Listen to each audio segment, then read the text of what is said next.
Om Shanti. Hello friend, मैं स्मृति आपकी दोस्त। आज मैं गणेश जी की आराधना में कुछ वाक्यों को पिरोकर आप लोगों के सामने प्रस्तुत करूंगी।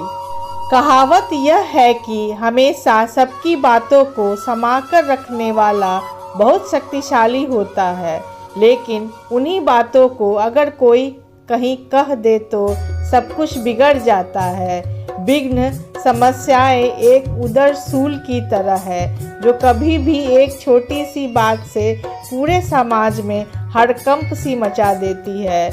आज हर एक व्यक्ति ऐसे लंबोदर की तलाश में है जो सबको संभाले और किसी से कुछ नहीं कहे।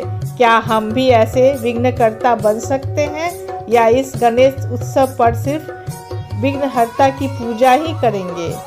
आज गणेश जी को विनायक, सिद्धि विनायक, लंबोदर, विघ्नहर्ता, एक दंत वाला, मूषक सवार आदि नामों से जाना जाता है। ऐसे दयावंत गणेश को हम सभी देखते आए हैं। उनका सिर हाथी जैसा है, उनका मोटा पेट है और बड़ी कान है।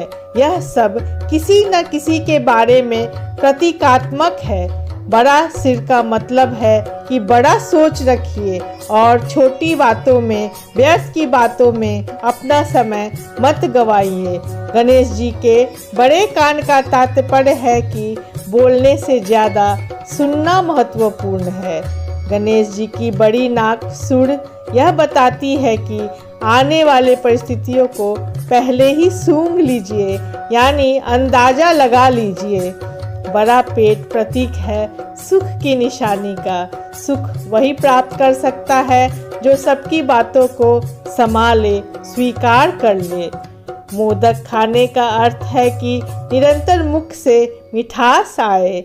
अब इतने बड़े गणेश जी और सवारी चूहा माया की निशानी है जो पहले फूंकता है, फिर काटता है, फिर मनुष्य को पता ही नहीं चलता। गणेश जी अद्वितीय है। जब उन्हें कहा गया कि तीनों लोकों का परिक्रमा करो तो भगवान गणेश ने शिव और पार्वती की परिक्रमा कर यह बताया कि आप जहाँ चाहे वहाँ खुद का संसार बसा सकते हैं। हम हर जगह कोई भी शुभ और मांगलिक कार्य करने से पहले गणेश जी की पूजा करते हैं। यहाँ तक अपने घर के प्रवेश द्वार पर गाड़ी में भी गणेश जी की मूर्ति रखते हैं। गणेश जी बुद्धि के देवता माने जाते हैं। उनकी बुद्धि इतनी शुद्ध है कि किसी भी देवता के पूजा से पहले उनका स्मरण किया जाता है। हर पूजा पाठ की शुरुआत भी ओम गणेशाय नमः से होती है।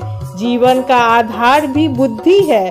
अगर हमारी बुद्धि बुराई और असत्य के साथ है तो यह आपके जीवन में सबसे बड़ी रुकावट है। हमारी बुद्धि अगर सच्चाई के साथ है, सत्य के साथ है, तो कोई भी विघ्न आपकी जीवन में रुकावट नहीं ला सकती। भगवान गणेश की दो पत्नी हैं, रिद्धि और सिद्धि। रिद्धि का अर्थ है संपन्नता और सिद्धि का अर्थ है सफलता। आपके जीवन में कितनी सफलता और संपन्नता है यह आपके बुद्धि पर निर्भर है कि आप अपने बुद्धि का इस्तेमाल कैसे करते हैं। भगवान गणेश के पुत्रों का नाम है लाभ और क्षेम। क्षेम का अर्थ होता है शुभ। यही बताता है कि सफलता तब तक फलदायी नहीं होता जब तक हम उसे संभाल कर नहीं रखते। दोस्तों, एक कहानी में कहा गया है कि माता पार्वती ने कहा कि तुम किसी को भी अंदर नहीं आने देना, तो बाल गणेश जी ने शिव जी यानी अपने पिता को भी अंदर आने नहीं दिया। इस बात से क्रोध में आकर शिव जी ने उनका सर धड़ से अलग कर दिया।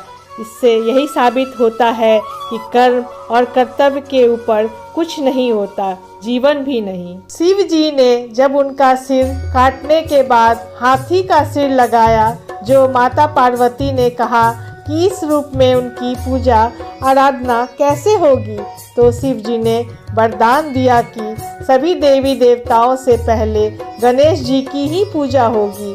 हम लोग कुछ भी लिखने से पहले ओम श्री गणेशाय नमः क्यों लिखते हैं?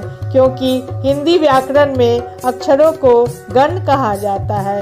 गणेश जी अक्षरों के देवता हैं, इसलिए उन्हें गणेश कहा जाता है।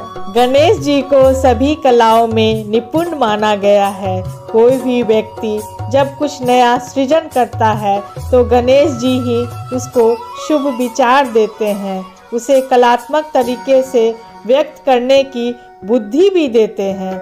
गणेश जी को मंगल मूर्ति भी कहा जाता है, क्योंकि वह विघ्न हरते हैं, समृद्धि लाते हैं। गणेश जी को सिद्धिदाता भी कहते हैं, क्योंकि श्रद्धा और विश्वास के प्रतीक है। जब तक हम कोई कार्य श्रद्धा और विश्वास के साथ नहीं करते, तब तक वह कार्य सिद्ध नहीं होता। दोस्तों, गणेश जी शुभंकर के प्रतीक हैं। गणेश जी की पूजा हमेशा माता लक्ष्मी के साथ किया जाता है, क्योंकि गणेश जी बुद्धि के देवता हैं और माता लक्ष्मी धन संपदा की देवी हैं।